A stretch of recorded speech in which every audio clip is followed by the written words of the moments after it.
அனைவருக்கும் வணக்கம். இப்போ நம்ம வந்து ஒரு ஜாதகத்தை ஆய்வுக்கு எடுக்க போகிறோம். இந்த ஜாதகர் பிறந்த வருஷம் தேதி பார்த்தீங்கன்னா 6/5/1999 9:58 பிஎம்ல பிறந்திருக்காரு. இவருக்கு லக்கணம் அப்படின்னு பார்த்தோம்னா தனுசு லக்கணம், ராசி அப்படின்னு பார்த்தோம்னாலும் தனுசு ராசி தான். உத்திராட நட்சத்திரம் 1ஆம் பாகத்தில் பிறந்திருக்காரு. பிறக்கும்போது பார்த்தீங்கன்னா இவருக்கு சூரிய தசை 5 வருஷம் 2 மாதம் சூரிய தசையில் பிறந்திருக்காரு. இப்போ சந்திர தசை செவ்வாய் தசை முடிஞ்சு ராகு தசை நடக்குது. சரிங்களா? இப்ப இவருக்கு லக்னாதிபதி நல்லா அமைஞ்சிருக்கிறாரா அப்படின்னு பார்த்தோம்னா லக்னாதிபதி நல்ல இடத்துல இருக்கார். 4ஆம் இடத்துல ஆட்சி வாங்கி அமர்ந்திருக்கிறாரு.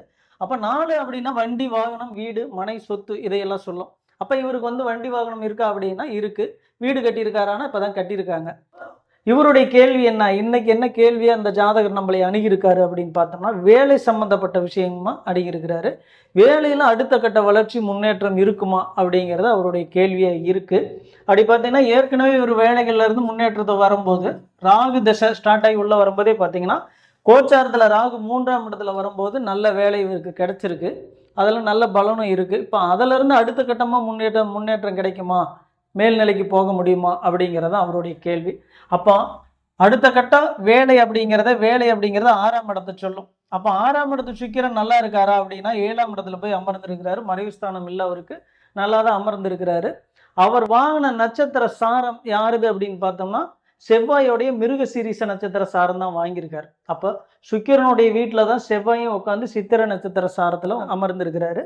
அப்போ இந்த 11ஆம் இடம் அப்படிங்கிறது ஒரு ஜாதகருக்கு லாபத்தை சொல்லக்கூடிய இடம் இல்லைங்களா? அப்போ லாபம் கிடைக்குமா அப்படின்னா வேலையால் கண்டிப்பாக இவருக்கு லாபம் கிடைக்கும் அப்படிங்கலாம். அப்போ இது என்ன காலகட்டத்தில் கிடைக்கும் அப்படிங்கிறது தான் இப்போ அவருடைய கேள்வி. சரிங்களா? இப்போ ராகு தசையில் குரு புத்தி போயிட்டு இருக்கு. இது எவ்வளோ நாள் இருக்குது அப்படின்னு பார்த்தோம்னா 21/8/2026 வரலும் இந்த ராகு தசையில் குரு புத்தி போயிட்டு இருக்கு. அப்போ இப்போ முயற்சி பண்ணும் பொழுது வேலை வாய்ப்பு சிறப்பாக அமையுமா அப்படிங்கிறது இவருடைய கேள்வி. கண்டிப்பாக இந்த வேலை வாய்ப்பு சிறப்பாக அமையும். இப்போ பார்த்தீங்கன்னா கோச்சாரத்தில் குரு வந்து இங்கே வரார். 8ஆம் இடத்துக்கு கோச்சாரத்தில் குரு வரார். அப்போ இந்த கோச்சார குரு நல்ல இடத்துக்கு வராரா அப்படின்னா நல்ல இடம் தான். 8 அப்படிங்கிறது வந்து இந்த ஜாதகருக்கு பெரிய அளவில் வந்து பாதிப்பை கொடுக்க போகிறது இல்லை அப்படிங்கலாம். ஏன்னா இங்கே சந்திரன் வந்து இவருக்கு அதிக நட்பு கிரகமாக தான் வருவார்.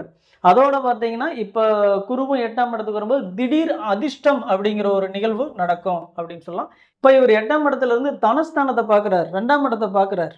அப்படிங்கும்போது 2ஆம் இடம் வருமானம் இவருக்கு கூடும். அதிகப்படியான வருமானம் கிடைக்கிறதுக்கான வாய்ப்பு நல்லாவே இருக்கு. அதே போல ராகு திசையில இந்த குரு புத்தி இருக்கிறதுனால இந்த காலகட்டங்கள் இவருக்கு 8ஆவது மாதம் முடிஞ்சு 9ஆவது மாதம் காலெடுத்து எடுத்து வைக்கிறதுக்குள்ளேயே வேலை சம்பந்தப்பட்ட விஷயங்கள்ல நல்ல உயர்வான பதவிக்கு போகக்கூடிய வாய்ப்பு சிறப்பாக இருக்கு.